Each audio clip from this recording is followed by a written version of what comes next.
রামেসা রামেসা এখন একটা দুঃখ কষ্টের হাহাকারের নাম।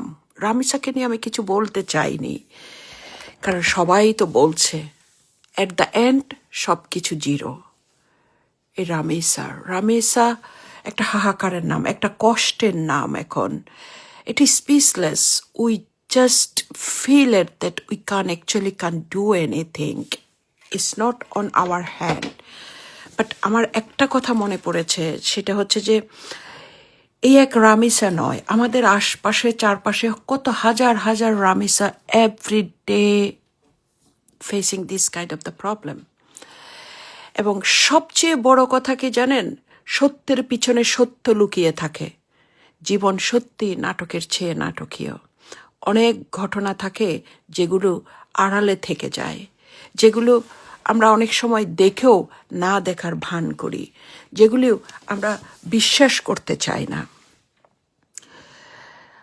সেজন্য হুমায়ুন আহমেদের মেয়ের কথাটা আমার সব সময় মনে পড়ে, বিকজ আমার জীবনের সাথে সেই গল্পটার অনেক ম্যাচ। সে বলেছিল যে পৃথিবীতে অনেক খারাপ বাবাও আছে। কথাটা হয়তো অনেকের পছন্দ হয়নি। আসলে যে হারায় সে বুঝে, যার ক্ষত সে বুঝে তার আঘাতটা কতটুকু। ঠিক আমি উপলব্ধি করছি এই মুহূর্তে রামেসার এই খবরগুলো দেখে। কি বলবো, অনেক কিছু বলার আছে, কি আর বলবো, সবাই তো বলছে। কিন্তু রামেসার এটা দেখে এই ছোট শিশুটা, নিষ্পাপ একটা শিশু, এবং সৃষ্টিকর্তাও কিন্তু 10-12 বছর পর্যন্ত গুণা নাকি লেখে না একটা বাচ্চার। সে জায়গায় কিছু বাপ আছে কত জঘন্য জানেন, অনেক জঘন্য। কিছু বাপ আছে তারা তাদের কন্যা সন্তানকে ঠেলে দেয় এই ধরনের কাজে, ইচ্ছাকৃত না, বা হতে পারে অনিচ্ছাকৃত, আরেকজনের প্রতি প্রতিশোধ নিতে গিয়ে। যেমন আমার সাথে ঘটেছে, এটা আমার জীবনের গল্প, আমি আমার গল্প বলছি। আমার সাথে হয়েছে সেরকম, আমি দেখেছি।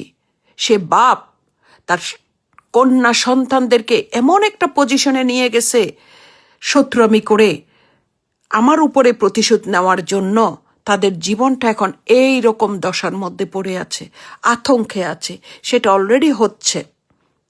এরকম কিছু জঘন্য বাপও আছে, যেখানে বাপ সন্তানকে প্রোটেক্ট করে, বিশেষ করে মেয়ে সন্তানকে ভালোবাসে, সে জায়গায় সে প্রতিহিংসিত হয়ে মেয়েদের জীবনগুলি নষ্ট করছে। আমি তাকে অনুরোধ করব স্টপ করার জন্য।